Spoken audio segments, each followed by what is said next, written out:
एक बार हमको बोलेंगे। अब यहाँ से किस एरो से स्क्रीन शेयर करेंगे। अच्छा, गूगल खोलना है या पेन से लिखना है? पेन से लिखना है। ये सब मिनिमाइज करते हैं, बच्चे देखने लगेंगे। अच्छा, थोड़ा क्लास शुरू हो गया, अब आप देखना। अच्छा, पेन लेना, मेरा कलम लेना। अच्छा, तो आप 5 मिनट रुके।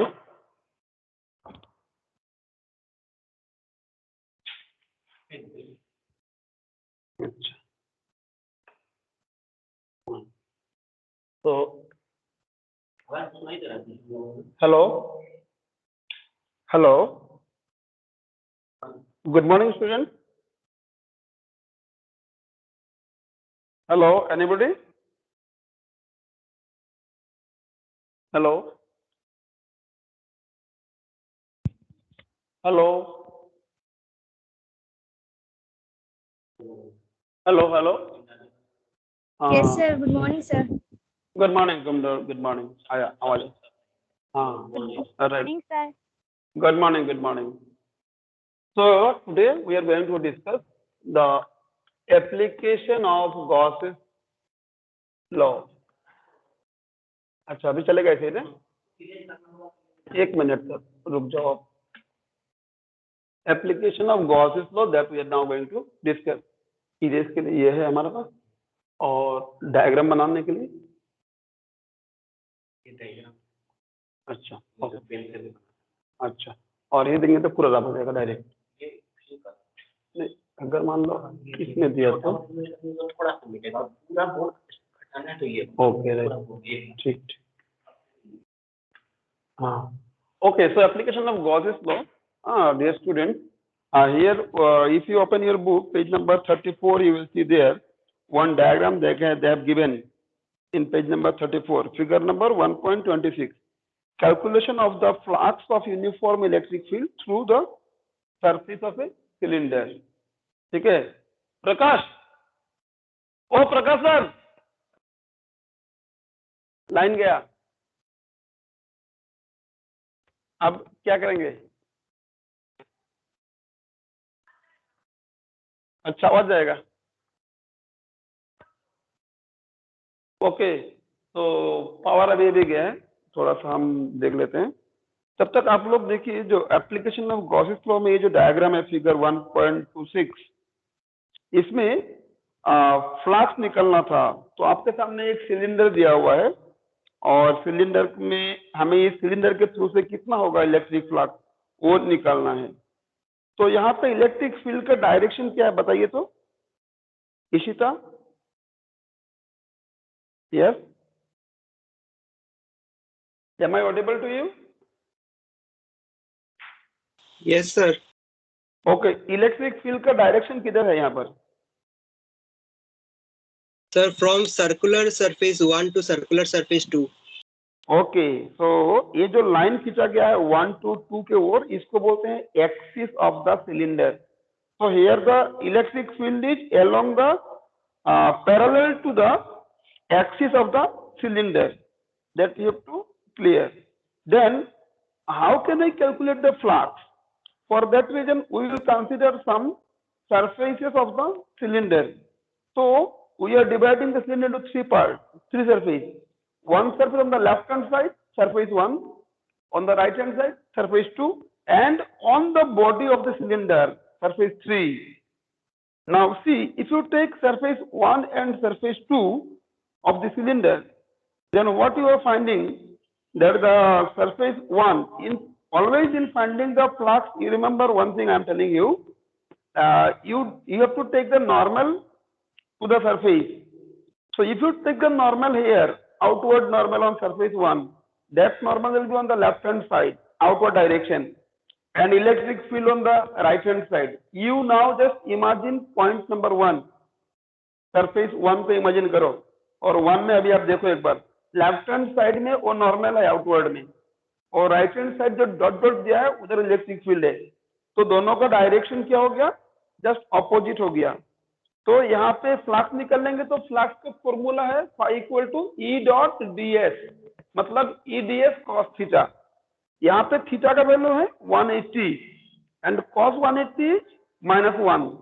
सो इसीलिए flux in the first surface, that is phi1 will be your equal to minus ES1.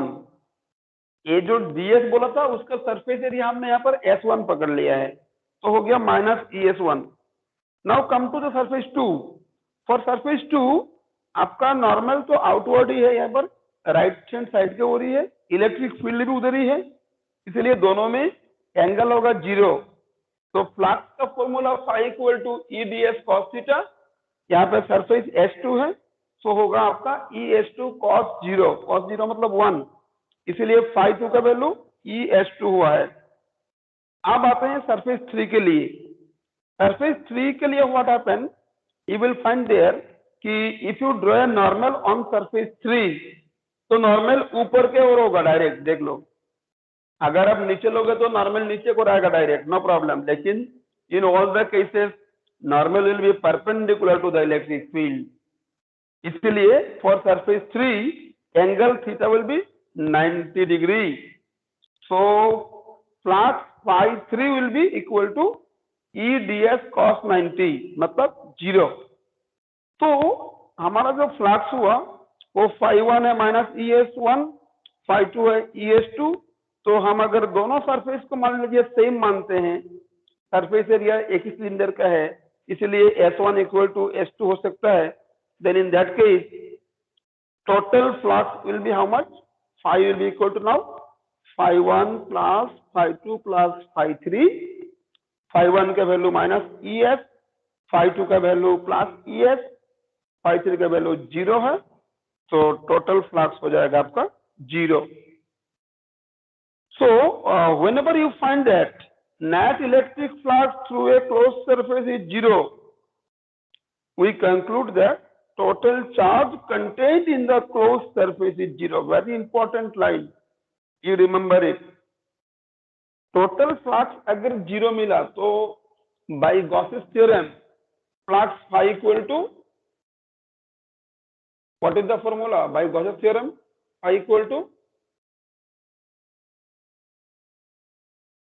anybody? So phi equal to q by epsilon naught. Very good. तो फ्लक्स बोल दिया 0, phi 0 mean Q will be equal to 0. So this is a conclusion. Whenever you get total flux equal to 0, you conclude that total charge is also equal to 0. So total flux through a closed surface is 0 if no charge is enclosed by the surface. तो कभी कभी आपको proof करने के लिए ये line बोल सकते हैं एग्जाम में, प्रूफ दिस स्टेटमेंट. ये लाइन आपका इक्वेशन नंबर 1.31 का नीचे दिया हुआ है. इसलिए आप अगर कोई क्वेश्चन में पूछता है कि प्रूफ दिस स्टेटमेंट, तो आप ये वाला एग्जाम्पल को डिस्कस कर देना. तो आप अपना कॉपी में ये वाला एग्जाम्पल को बढ़िया से डिस्कस कीजिएगा, ठीक है. अभी हम आएंगे इसका फर्स्ट एप्लीकेशन को. सॉल्व एग्जाम्पल बाद में करेंगे, पहले एप्लीकेशन देखते हैं.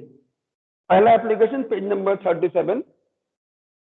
Field due to an infinitely long straight uniformly charged wire. Power चला गया इसलिए हम बोर्ड में नहीं कर पा रहे हैं, तो इसलिए आपको अभी ऑडियो में क्लास ले रहे हैं. यहाँ पे देखिए, आप एक infinitely long thin straight wire लीजिए जिसका uniform linear charge density lambda है. And you understand very well, yesterday we discussed what is linear charge density lambda. Lambda equal to what? Anybody? Formula for lambda? So dq upon dl. Okay, charge per unit length, q by l. So here figure number 1.29, number diagram number B. This diagram you have to draw in the exam. So to calculate the field due to this infinitely long straight wire, what do we do? You see third paragraph in the same page, it is given there. To calculate the field, imagine a cylindrical Gaussian surface. Gaussian surface means we are imagining a surface surrounding our main surface. Since the field is everywhere radial, okay, here the field is perpendicular to the surface, the flux through the two ends of the cylindrical Gaussian surface is 0। आप अगर इस पहले का cylinder को अभी आप rotate कर दो तो क्या हुआ, ऊपर आ गया सरफेस 1, नीचे आ गया सरफेस 2, और यहाँ पे इलेक्ट्रिक फील्ड के साथ आउटवर्ड नॉर्मल लोगे तो surface, upper surface lower surface दोनों में जो एंगल है वो फील्ड के साथ बनेगा आपका 90 डिग्री। जब 90 डिग्री एंगल बनेगा तो डेफिनेटली फ्लक्स तो 0 हो जाएगा वहां पर, ठीक है। Now at the cylindrical part of the surface, हमने अभी बताया आपको इलेक्ट्रिक फील्ड तो नॉर्मल है। अब देखो surface area of the carved part, जो कार्व्ड पार्ट है वहां अगर आप लेते हो जहां पे पॉइंट P है, हम लोग पॉइंट P में निकालने वाले हैं। इस सिलेंडर का लेंथ L और इसका रेडियस R दिया गया है, तो पॉइंट P में अगर हम इलेक्ट्रिक फील्ड निकालना चाहते हैं तो फिर surface area of the carved part कितना होगा, इट इज 2 पाई RL, ठीक है। तो अभी हम तो अभी हम इस गॉसियन सरफेस से, थैंक यू सर, तो अभी हम इस गॉसियन सरफेस से निकलने वाले हैं, तो इसलिए अभी पावर आ गया। आप देख सकते हो आपने ये लिया, आपने अपना cylinder, sorry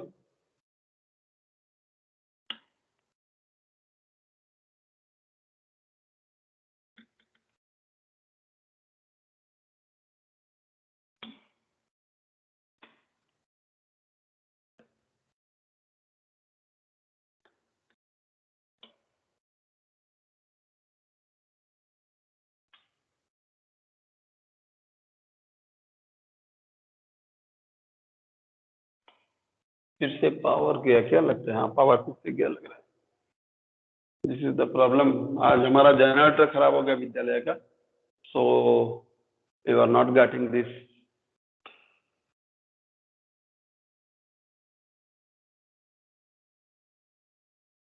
Let us see. Okay, anyway, इसीलिए this is the problem today. Our generator got out of order, खराब हो गया जनरेटर, इसलिए आज काम नहीं हो पा रहा है हमारा। तो जो भी है अभी हम देखते हैं इसमें कि यहाँ पर जो सरफेस, यहाँ पर भी 3 लेना है, दोनों साइड का 2 सरफेस और एक कार्ड सरफेस, और यहाँ पर कार्ड सरफेस में जो फ्लक्स होगा वो होगा E इंटू एस। तो पेज नंबर 38 में अभी आप जाइए, देखिए लिखा है flux to the Gaussian surface equal to E into 2 pi RL।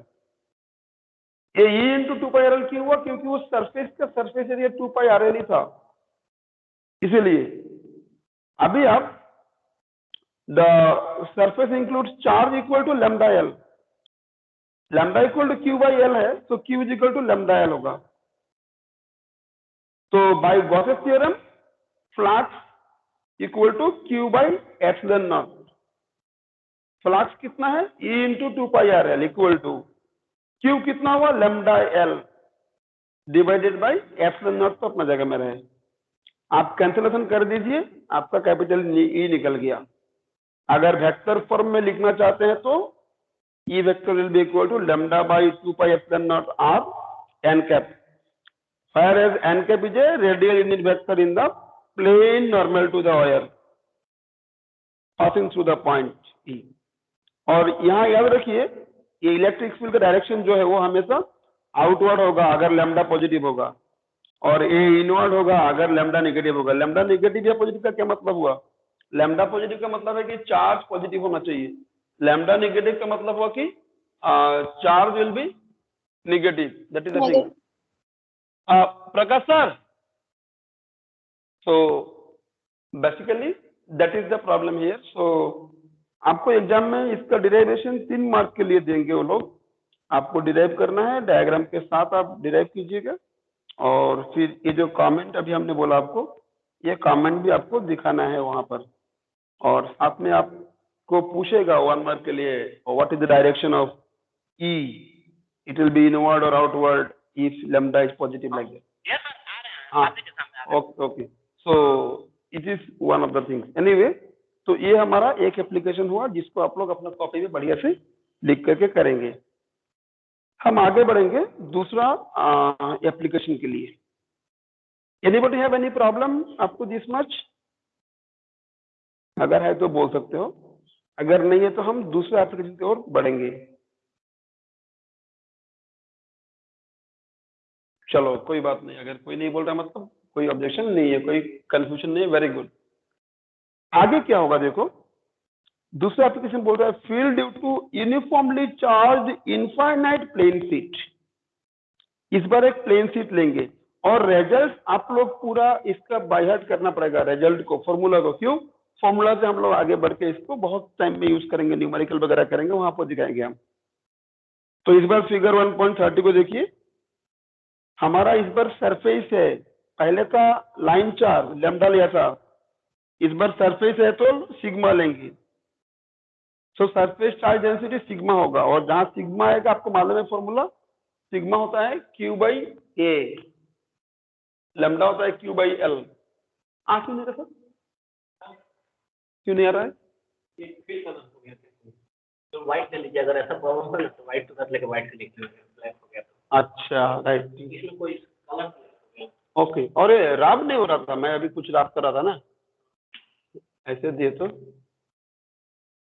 और बड़ा वाला ले लीजिए, इसको लेकर के और यहाँ से ले लेंगे ना। तो पूरा बोर्ड एक बार अच्छा वेट, ले लीजिए सर, व्हाइट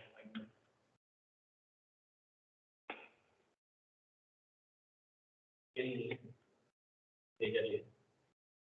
ये प्रॉब्लम क्यों हो रहा है सर? पेन हट गया, पेन को कलर चेंज करना पड़ेगा। अच्छा हाँ, पेन थोड़ा हट गया है, ये प्रॉब्लम आ रहा है। हाँ प्रॉब्लम हो रहा है। तो पेन को कलर अच्छा काटना इसको यहाँ से इसे देख,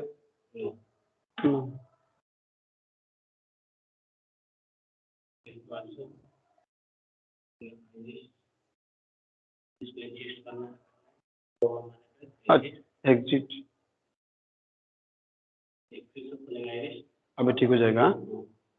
अच्छा करेक्ट ऑप्शन पे क्लिक कीजिए, करेक्ट, ऑटो को base auto.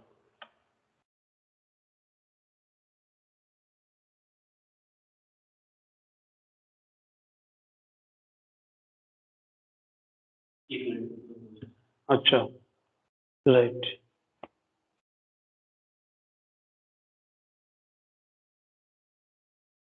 This is due to I think net issue. हाँ ओके आ रहा है।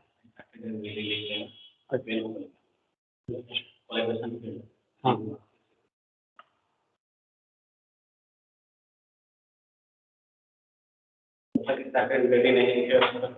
ओ ओ ओके ओके ओके,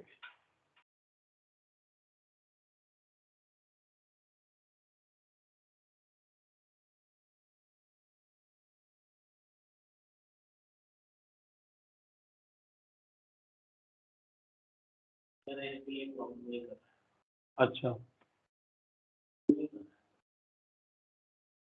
लोडिंग तो दिखा रहा है, थोड़ा देख लेते हैं लोडिंग।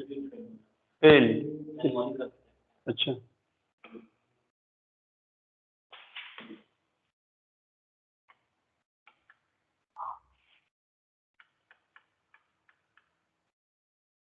पूरा बंद नहीं बना,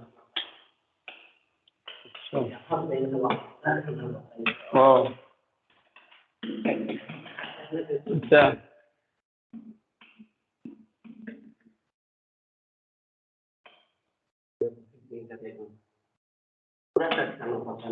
अच्छा अच्छा right right right, enter to the last point. अच्छा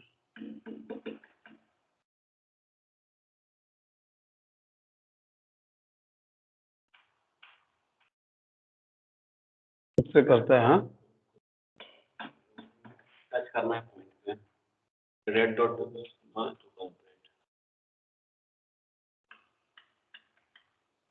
रेड पे ही कीजिए तो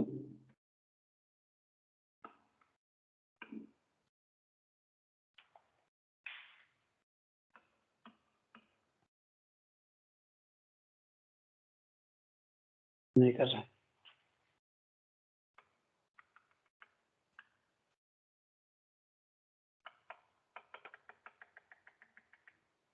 देखिए अगर ब्रेक ले लेते हैं मतलब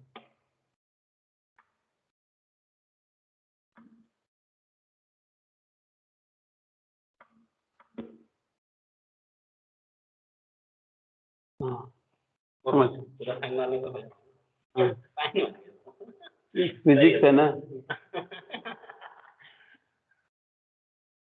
इंस्ट्रूमेंट तो फिजिक्स का ही है, कहाँ जाएगा वो?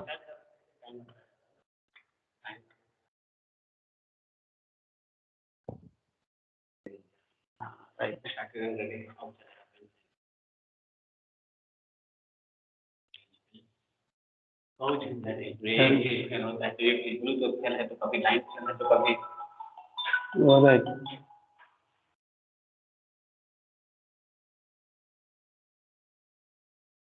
अब चलेगा?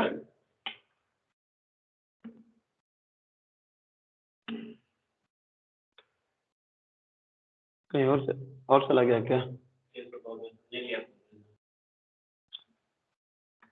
ओह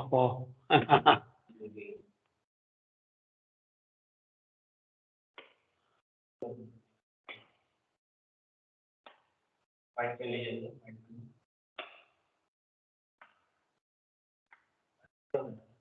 हाँ, व्हाइट तो चल रहा है। वाइट के लिए करने के बाद पेन चांस नहीं है क्या? पेन चांस में नहीं लगा लोग लगता है पेन चांस तो पेन ही नहीं प्रॉब्लम है 1 मिनट में चांस हाँ, okay students, just a minute, you please wait 2 minutes more. Till the time being you just go through figure 1.30 और उसे तब तक आप समझने की कोशिश करो। फिगर 1.30 में क्या बोला है, एक सरफेस लिया इन्होंने यहाँ पर, पैरेललोपिपेड लिया यहाँ पर, और इलेक्ट्रिक फील्ड यहाँ पर जो है हमने गॉसियन सरफेस एक रेक्टेंगुलर पैरेललोपिपेड लिया है जिसके एरिया ए पकड़ा हम लोगों ने। तो unit vector normal to surface 1, surface 1 surface 2 आपको दिख रहा होगा। तो यूनिट वेक्टर नॉर्मल लेंगे हमेशा, तो नॉर्मल लेंगे तो पॉइंट 1 में लेफ्ट की ओर होगा आउटवर्ड और पॉइंट 2 में राइट की ओर होगा आउटवर्ड। तो फ्लक्स ई डॉट ds जो होगा through both the surfaces will be equal and will be added up. क्यों? क्योंकि लेफ्ट फेस में इलेक्ट्रिक फील्ड उधर लेफ्ट की ओर है, राइट फेस में इलेक्ट्रिक फील्ड राइट की ओर है। Charge enclosed by the closed surface is sigma A. ये कैसे मिला? क्योंकि sigma equal to Q by A है। तो टोटल चार्ज जो था, टोटल चार्ज आ गया सिग्मा ए। तो गॉसेस थ्योरम बताता है हमको कि टोटल फ्लक्स, अब टोटल फ्लक्स कितना हुआ? लेफ्ट फेस में ई ए, राइट फेस में भी ई ए हो गया। लेफ्ट फेस में माइनस ई ए नहीं होगा, क्यों? क्योंकि लेफ्ट फेस में इलेक्ट्रिक फील्ड भी लेफ्ट की ओर ही है, एरिया ए है। राइट फेस में इलेक्ट्रिक फील्ड राइट की ओर है, एरिया भी ए है। दोनों फ्लक्स को ऐड कर दीजिए, ट्वाइस ई ए हो जाएगा और equal to by Gauss theorem charge by epsilon naught. तो चार्ज है आपका सिग्मा ए, जी sigma A by epsilon naught. तो you get E equal to sigma by 2 epsilon naught. और वेक्टोरियली लिखेंगे तो वेक्टोरियल के लिए होगा ये E vector equal to sigma by 2 epsilon naught N cap. याद रखिए यहाँ पर E will be directed away from the plate if sigma is positive, and E will be directed towards the plate if sigma is negative. So sigma means the charge density is positive or negative, depending upon that your direction of electric field will be there. Am I clear to all of you? Yes. Yes, sir. Okay, very good. तो आज और नहीं कराएंगे क्योंकि हमने आज 3 application discuss किया है। ये टेक्स्ट बुक का 2 किया और एक जो ऑलरेडी अंदर में था उसको किया, 3 किया हम लोगों ने। एग्जाम्पल 1.11, एग्जाम्पल 1.12 दो आप ट्राई करोगे खुद से, नहीं होगा तो कोई हड़बड़ी नहीं करना है। जहां पे आपको प्रॉब्लम होगी प्लीज मुझे पर्सनल व्हाट्सएप कर दीजिए, जो भी डाउट होगा मैं आपको क्लैरिफाई कर दूंगा। मैं रात को आप 11-12 बजे तक कोई हेडेक नहीं मेरे लिए, आप कभी भी कर दो। जहां पे डाउट हो रहा है मुझे व्हाट्सएप करिए, मैं आपको रिस्पॉन्स जरूर करूंगा। मुझे उम्मीद रहेगा कि आप एग्जाम्पल 1.11, 1.12 दोनों को सॉल्व कर पाएंगे, और अगर नहीं हो पाएगा then I will definitely help you. I think you will enjoy it. Okay, तो हाँ, रिकॉर्डिंग अब स्टॉप कर दीजिए। तो आज की क्लास हम यहीं पे खत्म करेंगे। माइक्रोसॉफ्ट टीम में पहली बार आज क्लास लिया, अच्छा लगा। लेकिन